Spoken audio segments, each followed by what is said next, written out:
Okay, everybody, hello. Welcome back to another Supreme Commander 2 game. Obviously, it would help if I actually played the replay here. But here we are. We are on QAI prototype. And today I bring you a 1v1. This was an MMR match, by the way. And today's players are going to be on the left position playing as a white UEF commander. We have xplo. And he is going to be going one air and double land. And on the right side, we have HVKLegend playing as a brown Cybran commander. And he's going to be going triple land into the middle here.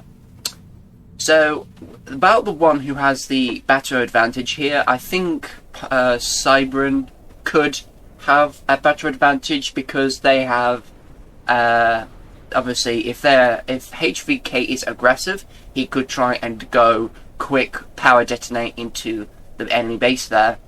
But obviously, we will see a lot of adapters in this game just because xplo has gone air himself. Obviously, there is a bomber being sent straight into the enemy base here. He won't really be able to put this bomber to use because it will not damage many things. It's needing like 4 or 5 more bombers before it can actually be put to use. But, you know, if he can keep it alive, then that'll be good for him, obviously.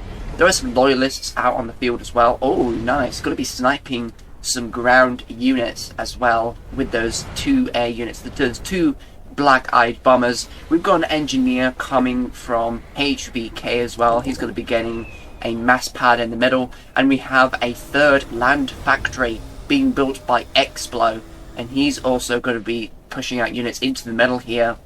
No adapters coming out for HVKLegend, which is a little unusual, but he might not have the money. Oh, his factories are pulled, so he's probably just focusing on economy at the moment, but we do have some rocket tanks being positioned behind the ACU of xplo, and it looks like both of these players are going to be fighting each other any minute now. We do have HVK going to be trying to get this mass pad here.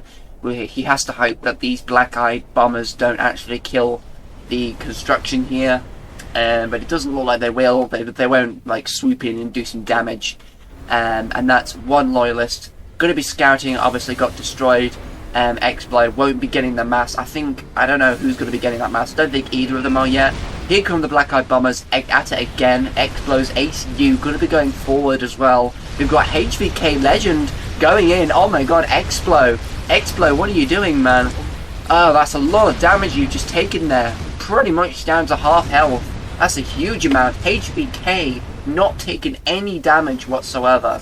That is quite huge. No engineer for xplo as well. HVK in a very good position. He could just move forward, pressure the ACU a little bit more. There's the ACU. Then there's the engineer. Going to be healing the ACU. The units are going to surround as well. He could try and tickle the ACU a little bit more. HVK is doing that. Loyalists are also going to be attacking it as well. Oh man, xplo is suffering some huge damage here. And it's actually quite huge indeed. I mean, he has the protection of these rocket tanks. Here come the bombers as well. They're going to be trying to get rid of these loyalists, and now HVK is in a little bit of trouble here. He needs to get some point defense up, but he's being harassed by a huge amount of rockets. And there's a Brackman as well who's going to be trying to lay down some artillery fire, which I don't necessarily know how well that's going to go. There was also a loyalist that just got fucking vaporized. There's a point defense though. Does actually get destroyed pretty easily. Too much firepower on that 1 point defense. HVK in a very precarious position right now. That quickly backfired on him. Not really any units on the battlefield, and I think that's HVK gone. Oh, well there you go. Pretty quick game, to be honest.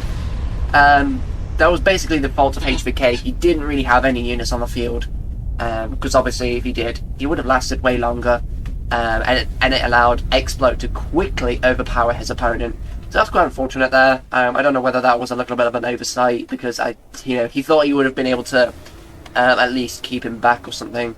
I don't know what he was doing in the meantime. I mean, we do have some mass extractors here. I think that xplo was actually trying to convert the mass extractors. Yeah, well, he could have done, because well, actually no. If it's white, then it's probably okay. Yeah, he was trying to convert a loads of stuff, but yeah, yeah, there we go. There's the engineer from xplo. He managed to convert the enemy engineer of HVK and 2 mass extractors, so that's pretty huge. So yeah, there weren't any units on the battlefield. That was quite a decisive victory there. But we'll head into a second replay here, so that this video can actually go on a little bit longer.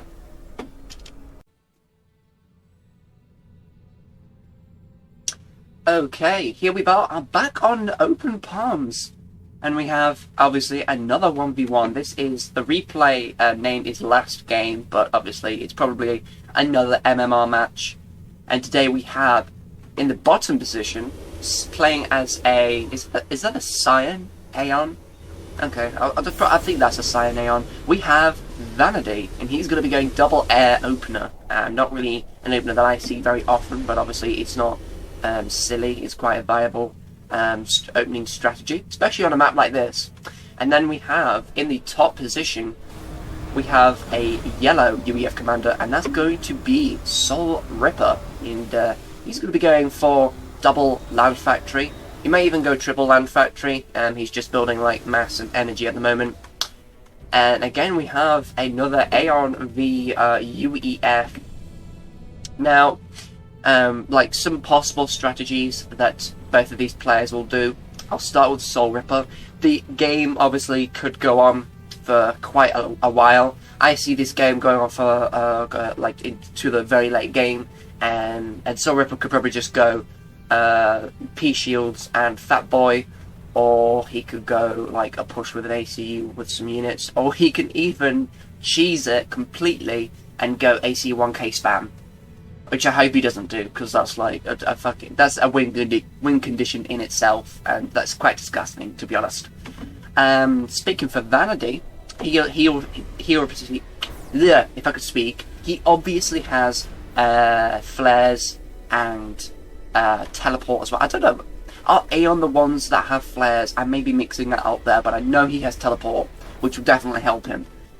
So like if he has a group of units here and a group of units here, he can teleport one of them into the base here and keep some of the frontline units distracted, so he could be killing the structures inside here, and then he could be trying to assault like an outpost over here, putting a massive amount of pressure on SoulRipper as well. I don't think the Only Channels would be a very good unit to make, because they're just a meme unit. They don't really do that much.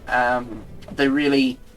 I mean, obviously they're slow. They're apparently they're assault blocks, but they just get killed so very easily. I suppose not quite as easily as Cybran would kill them, because like they have power detonate, and they could just power detonate and make it go boom like instantly. But they also, UEF has artillery as well, which could actually be put in use. There's a lot of Geminis that have been sent into SoulRipper's base. Here we go. We're going to attack. Coming from Vanady here. And he's going to be trying to go for some units here. There's a rocket that just died, I think. Yep, that's actually not. That is a meteor. So we're already getting some MMLs onto the field here. And here we go. Radar going to be damaged here, but obviously not quite enough air forces to kill the structure here. Oh, and Vanady making a pretty dangerous play here. He's going to be sending his ACU out onto the front line, very close to his opponent's base. Not too sure. I don't think the air support would actually be enough to keep his ACU safe. I think this is pretty dangerous. I really don't think that's a very good play by Vanady here, but, you know, he knows what he's doing a lot more than I do. We do have a very smart move coming from SoulRipper. We do have an engineer being placed inside the P shields and beside all the units here, which will be healing everything, and obviously it'll be repairing the damage caused by Vanady on the radar and the mass extractor, which is obviously going to be very good. We also have a second engineer assisting the factory.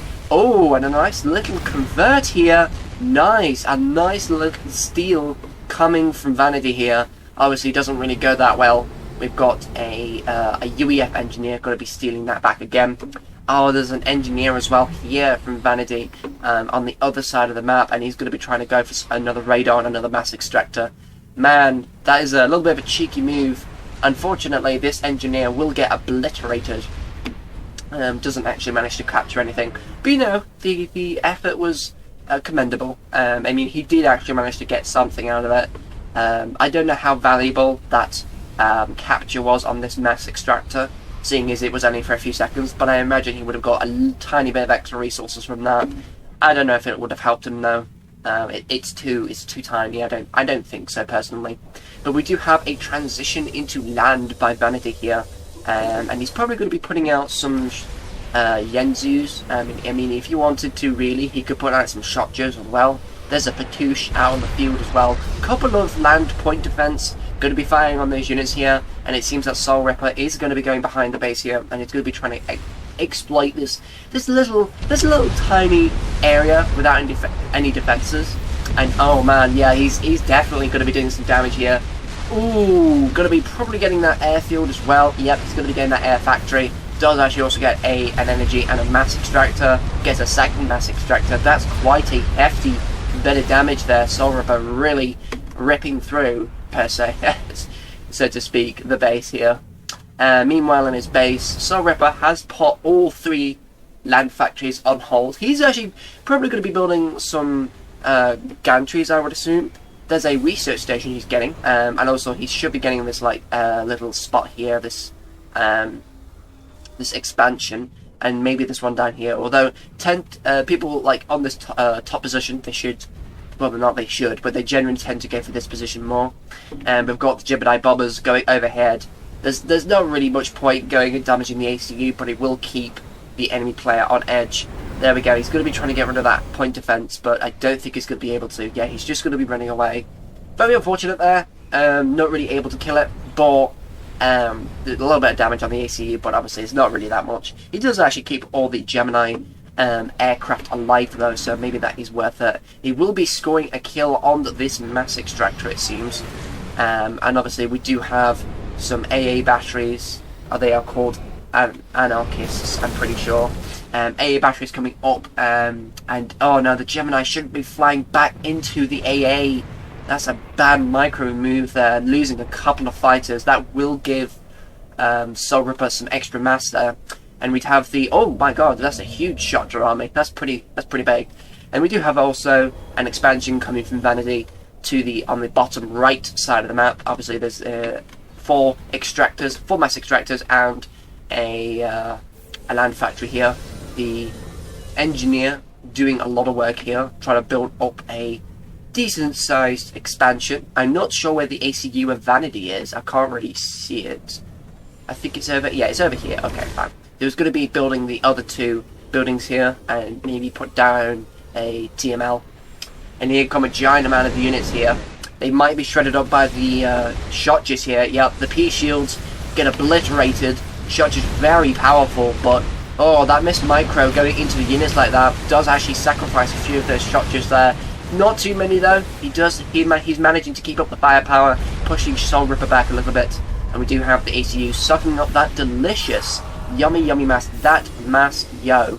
And obviously we've got more P shields coming from SoulRipper, more rockheads, and probably more meteors. Yeah, there's a meteor. I don't know if that's a new one though. Oh man, yeah, a lot of research here, and a lot of air and land really expanding around the back here of the map here. And SoulRipper really basically just doing a boom of expansion here. He may even go, there we go, there's the land gantry. No, not the land gantry, the air gantry, but I mean it was a gantry nonetheless. And here we have some wasps here. Oh, he's probably going to go AC1Ks. That's what I'm assuming from reading this. He's because he's going to have the wasps for anti-air, and then like the AC1K is anti-ground, basically. I think that's what he's going to do. We'll have a look in a minute. But here we are. SoulRipper going to be going for an expansion here as well. We do have an AA tower going to be tickling those Gemini bombers as they pass. Basically, all of these P shields are going to be guarding these mass extractors. There aren't any engineers. Yeah, there is one engineer. That's very nicely protected there. But even all these Shotjas, I don't know. Will they be able to punch through? I don't know. I was thinking, would it be worth it if he just charged in like that? and you know, obviously it would micro a bit and kill some units, maybe get a kill on the mass here. I don't know if it would be necessarily worth it, but he could, because there's only ground units here, and he's also sending in his ACU. In fact, he may be doing it now. He may be actually trying to get rid of this expansion, so that could be good. It could actually do a huge amount of damage here.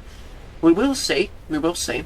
The Fatushi is going to be firing on those shields here, and the ACU is going to be kept close to the shotguns. Oh, here comes the AC-1K from the SoulRipper. Vanady does actually get a kill on that mass extractor.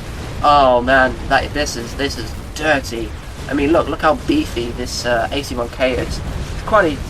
It's got like a small complement of anti-air from Vanady, but it has just been barely tickled. It's quite insane. There's a second Lanka. Yeah, he's just going to be going AC-1K spam with wasps. Okay, I suppose. I mean, I'm a little disappointed, but there you go. I mean, if you're wanting to win a game, then I suppose you should, really. I mean, I'm pretty sure this was an MMR match, so, you know, if depending on who won the game, their MMR score, their, like, matchmaking score would actually increase if they won the match. But yeah, AC-1Ks, they're really powerful. They're pretty much a win condition on their own, and they're quite insane.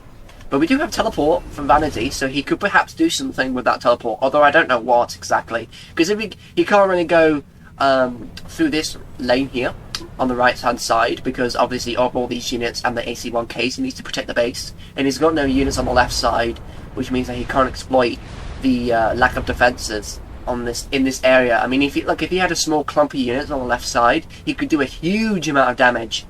Kill all the mass, kill the land, kill all this energy, and kill the land, and go up to the air gantries. That would be huge.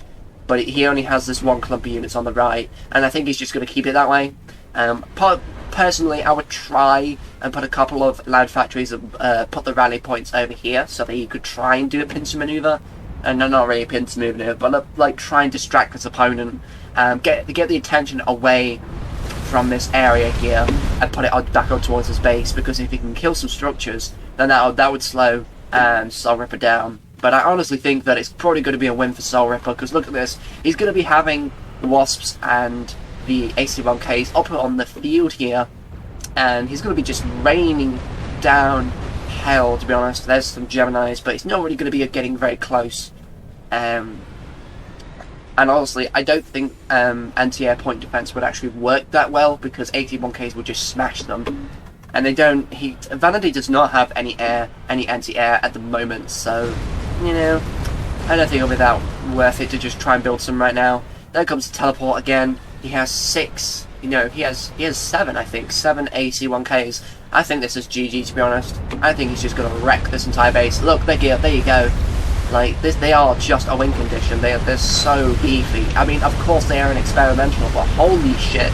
Look how quickly they just chew through the base. It's actually quite insane. It really is. Obviously, just annihilating quite a few of the structures. And obviously, we've got SoulRipper pushing in with the ground forces as well. He's going to be boxing Vanady in a little bit. And there we go. Oh, the ACU. Oh, the ACU. Oh no, Vanady's dead. Vanady's so dead. Vanady's so dead right now.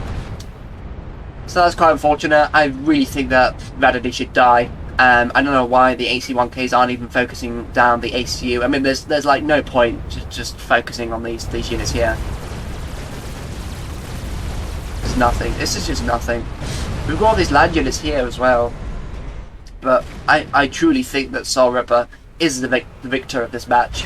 There we go. Vanady just control Cade there. So there we go. There were a couple of MMR replays there. And if you have noticed as well, I have gotten myself a new microphone because my old one died, which is why you haven't seen a replay from me in a week. Over. But I should be uploading another Kane's Wrath commentary video very soon. But hopefully you have enjoyed this video. Of course, let me know how this came out for you in the video while listening to it. If there's like any suggestions you would make with this new setup, because I only got it yesterday, and I'm still trying to get used to it. But I feel that it's really, really good, and I'm really enjoying using it. So yeah, thank you very much for watching. Hope you have a nice day. And obviously, if you have any replays to send to me, do it via PMing me on Discord, my Discord tag will be in the description below. And thank you very much for watching, and I'll see you in the next one.